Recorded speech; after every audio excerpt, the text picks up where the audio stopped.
버닝썬 사건의 정준영, 법정에서 무죄를 주장했었다고? 오늘은 그가 무죄를 주장한 근거가 뭐였는지, 그 말을 들은 판사는 어떻게 결론을 내렸는지 그 법 아래서 알려드리겠습니다. tvN의 오디션 프로그램 슈퍼스타 K4에서 엄청난 외모와 뛰어난 실력으로 순식간에 스타로 등극한 정준영. 그는 슈퍼스타 K4의 간판 대접을 받으며 연예계에 입문했고, 신인임에도 지상파 예능에도 출연하고 쉐보레, 바리샵 등 많은 CF를 찍었습니다. 그리고 프랑스 파리에 팝업 레스토랑을 열기도 하였죠. 이처럼 그는 연예계에서 계속 성공 가도를 달리는 듯 하였습니다. 그러나 2019년 3월 11일 버닝썬 게이트 수사 도중 SBS의 단독 보도로 빅뱅 멤버 승리의 핸드폰의 카카오톡 단톡방이 외부에 공개되면서 정준영은 하루아침에 추악한 범죄자의 나락으로 떨어졌습니다. 그 단톡방에서 정준영은 수면제 등 약물을 사용하여 무의식 상태인 여성들을 강간하고 이를 촬영하였는데, 그 영상을 다른 연예인들과 공유하고 즐겼던 것이었습니다. 피해 여성은 무려 10명. 사실 정준영의 몰카 범행은 그 전조가 있었습니다. 2016년 2월 초 전 여자친구였던 A씨는 정준영의 집에서 성관계를 갖던 중 정씨가 자신의 신체 일부를 휴대전화로 몰래 찍는 것을 보았습니다. 그리고 서울 성동경찰서에 고소장을 제출하였죠. 다만 정준영이 동의한 걸로 착각했다 주장하고 고소도 취하하여 문제가 크게 부각되지는 않았습니다. 하지만 휴대전화를 제출하라는 경찰의 요구에는 휴대전화가 고장나서 이미 교체했다며 응하지 않아 찜찜함을 남겼는데, 결국 그 휴대전화에 담겼던 카톡이 세상에 공개되면서 진짜 몰카범죄의 덜미가 잡히게 되었습니다. 정준영은 언론의 카메라 플래시 앞에서 고개를 푹 숙이고 반성과 사과로 재판에 임하는가 싶었지만 호화 변호인단을 구성하더니 결국 무죄를 주장했습니다. 그가 비장의 카드로 들고 나온 법리는 바로 형사소송법 제308조에 의해 규정된 위법 수집증거 배제 법칙. 이 법칙은 말 그대로 위법한 절차에 의하여 수집한 증거의 증거 능력을 부정하는 법칙을 말합니다. 정준영 카톡은 과거 정씨가 휴대폰을 맡겼던 디지털 포렌식 업체가 복원해 이를 보관하고 있다가 방정현 변호사에게 넘겼고, 방 변호사가 이를 국민권익위원회에 공익 제보한 것인데, 정씨는 이는 사생활 침해이자 개인정보법 위반이니 이러한 법을 위반한 증거인 카톡 자료를 증거로 쓸 수 없다는 것입니다. 물론 법을 위반하여 수집된 증거는 문제가 있습니다.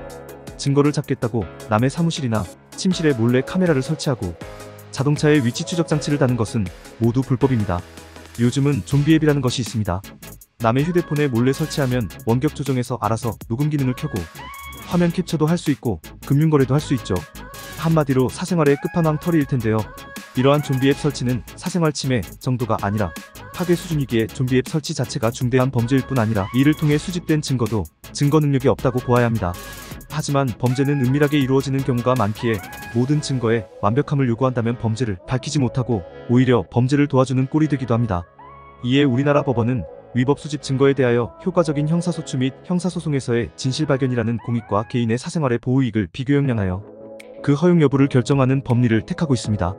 실제 2008년 대법원은 소송 당사자가 제3자가 훔친 업무일지를 구매해 법정에 증거로 낸 사건에서 이 업무일지를 증거로 사용할 수 있다고 판결했습니다. 그 업무일지에는 범인이 문서 위조를 연습한 흔적이 있기에 범죄를 밝히는 결정적인 단서이었고, 법원은 피해자의 손을 들어준 것이었죠.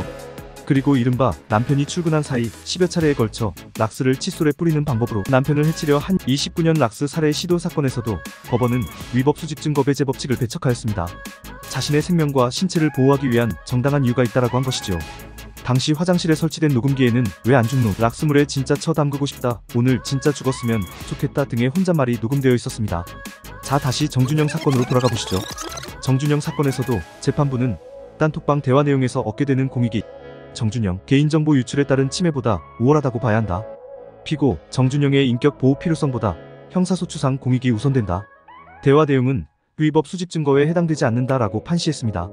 즉 정준영 사생활 침해보다는 범죄 단죄가 더 중요하다는 판단이었죠. 단톡방 대화 내용이 위법 수집 증거라는 주장을 펼치며 반전을 노리던 정씨 측의 노력은 결국 실패로 끝나고 말았습니다. 그리고 반성을 제대로 하지 않는다, 말도 안 되는 주장을 한다라는 그 심죄에 걸려서 정씨는 2020년 11월 29일 폭력범죄의 처벌 등에 관한 법률 위반 특수중간간 혐의로 징역 6년이 선고되었습니다. 그 뒤로 정준영은 항소심에서 합의를 시도하였고, 그런 사정이 고려가 되어 1년 감형된 징역 5년을 선고받고 대법원에서 확정되었으며 현재 교도소에 복역 중이고 2025년 10월 1일 출소 예정입니다.